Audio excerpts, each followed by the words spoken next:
Bonjour, nous allons prendre une lecture dans la parole de Dieu, la Bible, dans Matthieu chapitre 5, du verset 1 à 10. Matthieu 5, verset 1 à 10.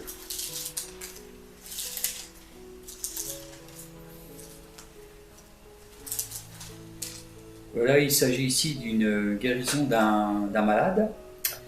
On partira donc sur un thème: est-il permis d'être guéri le jour du sabbat? Après cela, il y eut une fête des Juifs, et Jésus monta à Jérusalem. Or, à Jérusalem, près de la porte des brebis, il y avait une piscine qui s'appelle en hébreu Bethesda, et qui a 5 porticles. Sous ces porticles étaient couchés un grand nombre de malades, des aveugles, des boiteux, des paralytiques qui attendaient le mouvement de l'eau. Car un ange descendait de temps en temps dans la piscine et agitait l'eau. Et celui qui descendait le premier, après que l'eau avait été agitée, était guéri, quelle que fût sa maladie. Là se trouvait un homme malade depuis 38 ans. Jésus, l'ayant vu couché et sachant qu'il était déjà malade depuis longtemps, lui dit: « Veux-tu être guéri ?» Le malade lui répondit: « Seigneur, je n'ai personne pour me jeter dans la piscine quand l'eau est agitée. Et pendant que j'y vais, un autre descend avant moi. » « Lève-toi, lui dit Jésus, prends ton lit et marche. » Aussitôt, cet homme fut guéri et prit son lit et marcha. C'était le jour du sabbat. Les Juifs dirent donc à celui qui avait été guéri: « C'est le sabbat. Il n'est pas permis d'emporter ton lit. » Il leur répondit: « Celui qui m'a guéri m'a dit: prends ton lit et marche. » Ils lui demandèrent: « Qui est cet homme qui t'a dit: prends ton lit et marche ?» Mais celui qui avait été guéri ne savait pas que c'était qui était Jésus. Car Jésus avait disparu de la foule qui était en ce lieu. Il y a beaucoup de courants de pensée, des idéologies, des personnes qui pensent différemment, pour de multiples raisons, bien sûr, et on n'est pas toujours, ils ne sont pas toujours d'accord entre eux, mais à la fin de notre raisonnement, on s'aperçoit que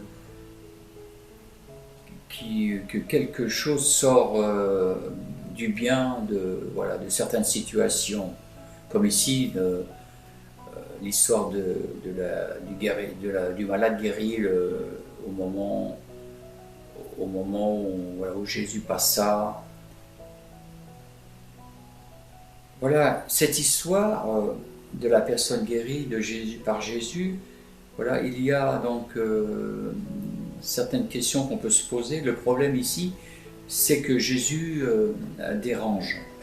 Et le système religieux, bien sûr, politique, et puis également les consciences, tout ceci, on peut le mettre tout dans le même, si on pourrait dire, dans le même sac. Jésus ne s'impose pas à faire du bien. Il ne fait pas de prosélytisme, ça peut paraître étrange, mais il propose: veux-tu être guéri? Dans Jean 5, verset 6. C'est incroyable. Voilà, le Créateur, Dieu, propose à sa créature d'être guérie. Voilà, il y a une question. En plus d'être malade, ne serait-il pas aussi aveugle? Car lui-même ne comprend pas trop ce qui lui arrive. Voilà, Jésus, quelqu'un se présente pour le guérir. Dieu, sans savoir, voilà, peut intervenir et guérir cet homme. Et on voit aussi, dans ce contexte de la guérison, voilà, des personnes, des religieux, s'oppose à cette guérison. Voilà, il y a un besoin urgent. Un malade depuis 38 années dans l'attente d'être guéri. Malgré l'opposition, Jésus veut communiquer sa grâce. La vérité et bien sûr la lumière salutaire et la connaissance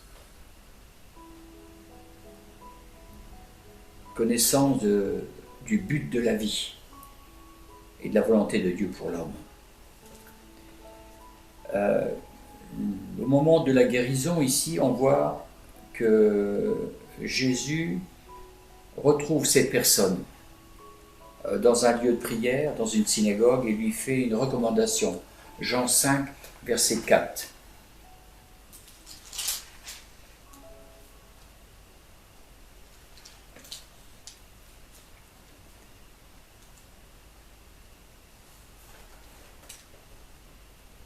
Pardon, Jean 5, verset 14. Depuis, Jésus le trouva dans le temple et lui dit, « Voici, tu as été guéri, ne pêche plus de peur qu'il ne t'arrive quelque chose de pire. »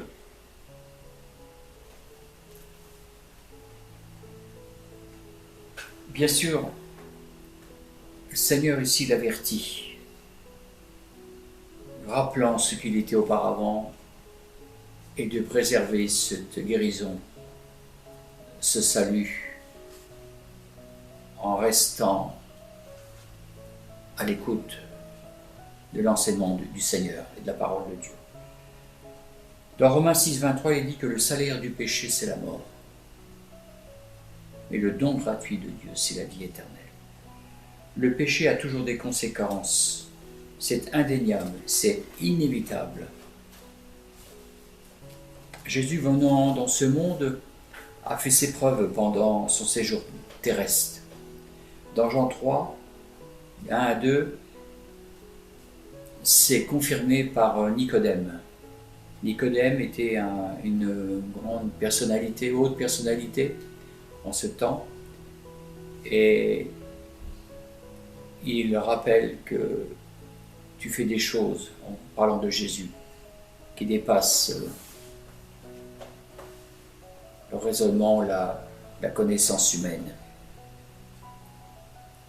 Et voilà, Jésus peut nous éclairer et nous donner des pistes, des réponses à nos questions existentielles, sans réponse, sur la vie, la mort et la résurrection des morts, par exemple. Ce que nous devons savoir, selon la Bible, sur la vie.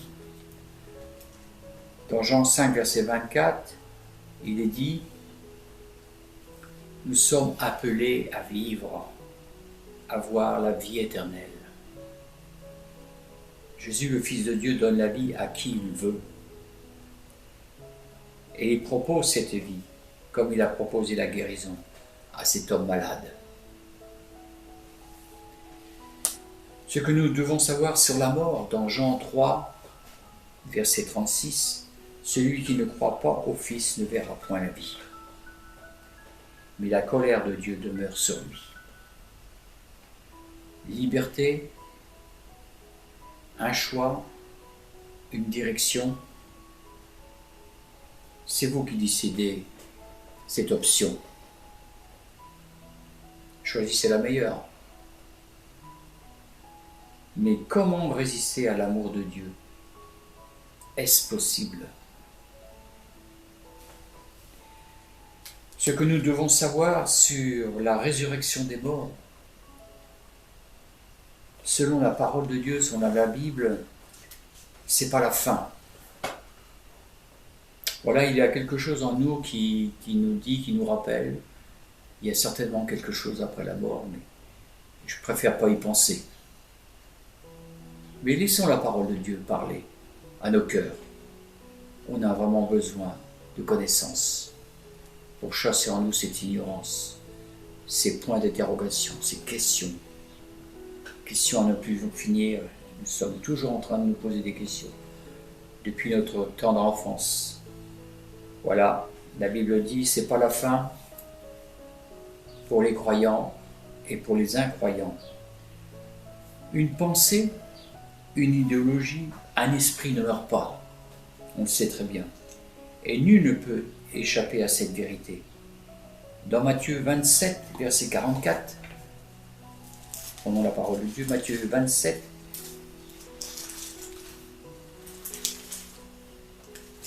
versets 44 à 54.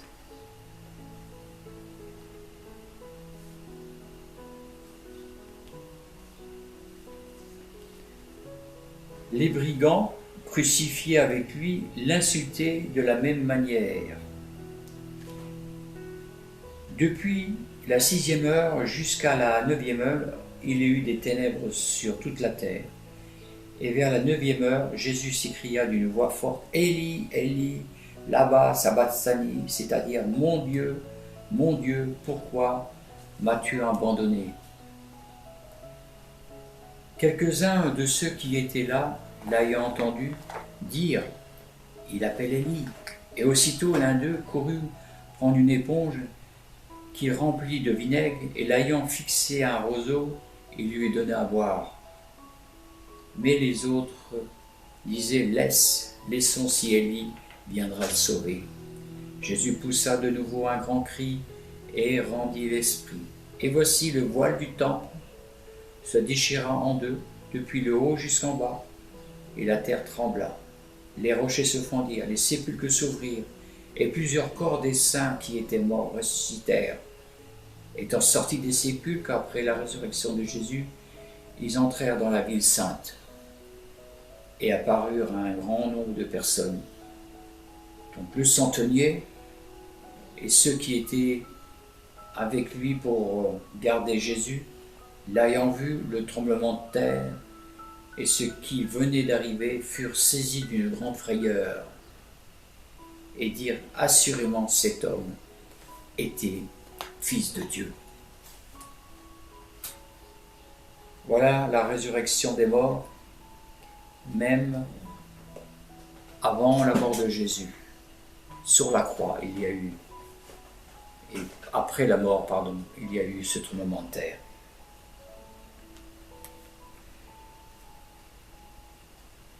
Jésus-Christ lui-même est ressuscité le 3e jour.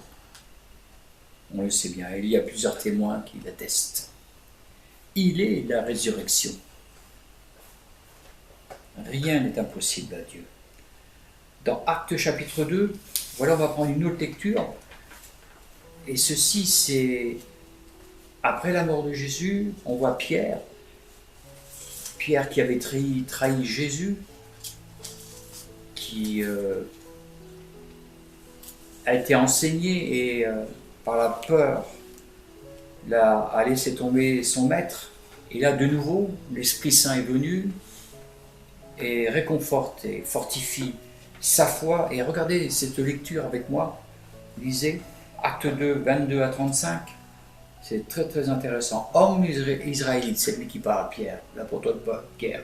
Écoutez ces paroles. Jésus de Nazareth, cet homme à qui Dieu a rendu témoignage devant vous par des miracles, des prodiges et des signes qu'il a opérés par lui au milieu de vous, comme vous le savez vous-même, cet homme, livré selon le dessein arrêté et selon la prescience de Dieu, vous l'avez crucifié et vous l'avez fait mourir par la main des impies, et Dieu l'a ressuscité en le délivrant des liens de la mort, parce qu'il n'était pas possible qu'il fût retenu par elle, car David dit de lui, je voyais, ça c'est dans l'Ancien Testament, je voyais constamment le Seigneur devant moi, parce qu'il était à ma droite, afin que je ne sois point ébranlé.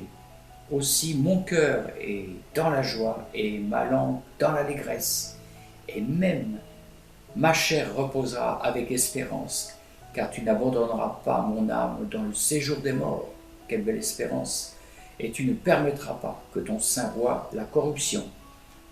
Tu m'as fait connaître les sentiers de la vie, et tu me rempliras de joie par ta présence. Homme, frère, qu'il me soit permis de vous dire librement au sujet du patriarche David, qu'il est mort et qu'il a été enseveli, et que son sépulcre existe encore parmi nous, comme il a été prophète, et qu'il savait que Dieu lui avait promis avec serment qu'il ferait naître le Christ de sa postérité selon la chair, pour le faire asseoir sur son trône.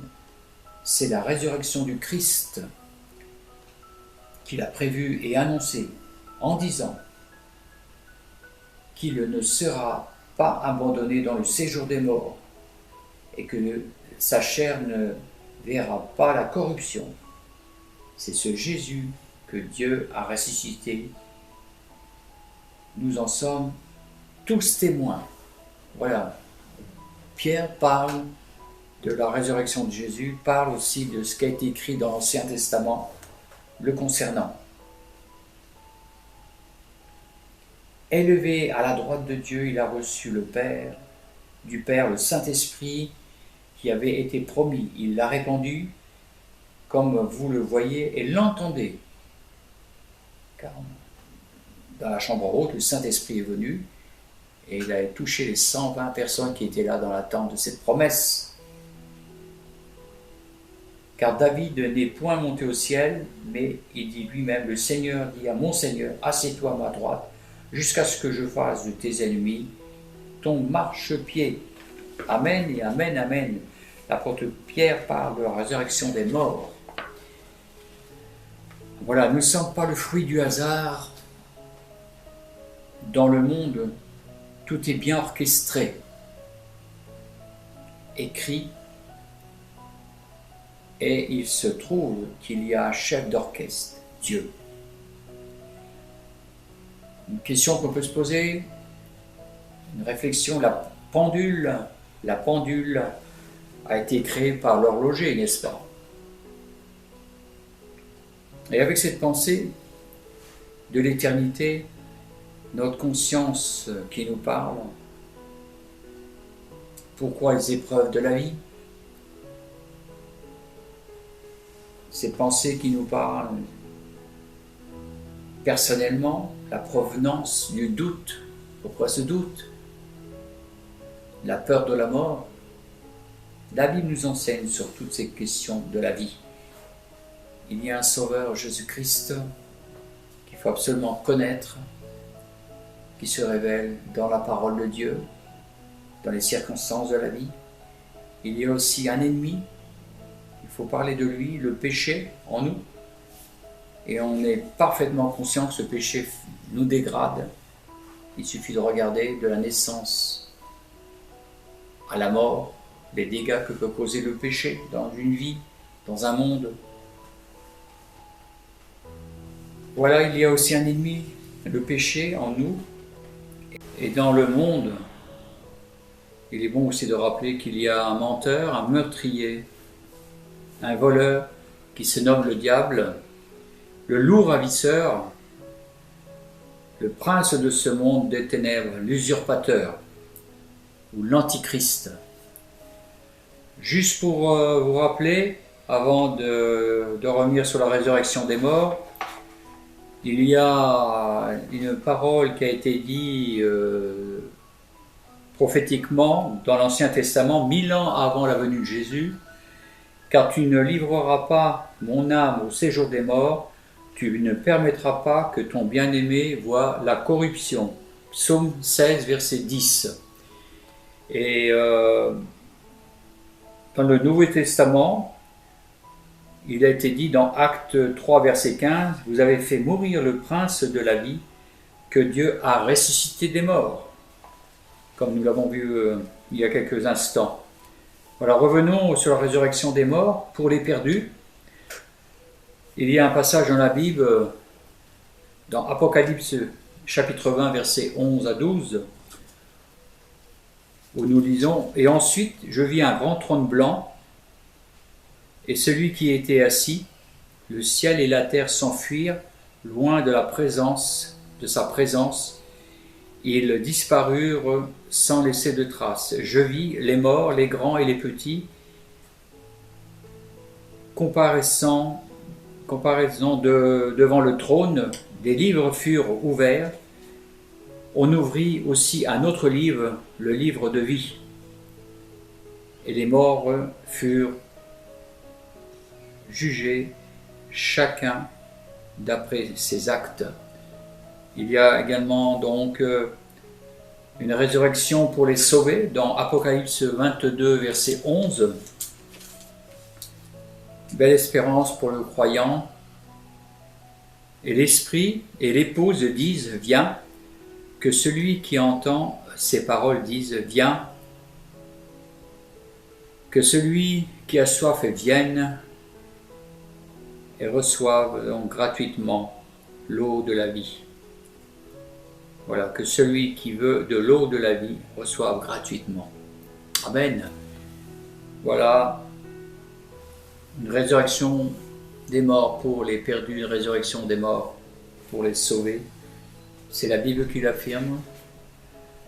Est-il permis d'être guéri le jour du sabbat? Oui, le Seigneur vient me guérir. Et pour un philosophe ignorant, voilà, le Seigneur parle aussi donc à ces personnes qui ont aussi du mal à comprendre spirituellement ce que Dieu veut leur dire. Voilà, et le Seigneur est prêt aussi à pardonner leurs péchés, mon indifférence à ton égard. Voilà, le Seigneur veut sauver quiconque croit. Oui, aujourd'hui Jésus sauve celui sauve, et c'est la Bible qui le dit. Vous pouvez répéter si vous voulez après moi donc cette parole que le Seigneur lui-même propose à toute personne. Oui, Seigneur Jésus, je veux te recevoir, je veux recevoir ton pardon et la vie éternelle. Amen. Voilà, que le Seigneur vous bénisse, chers auditeurs, chers amis. Et je vous dis à bientôt et surtout, lisez la Bible, réfléchissez. Nous avons une éternité à passer. Et la question c'est où passerai-je l'éternité? Loin de la face du Seigneur ou avec le Seigneur? À bientôt et bon courage.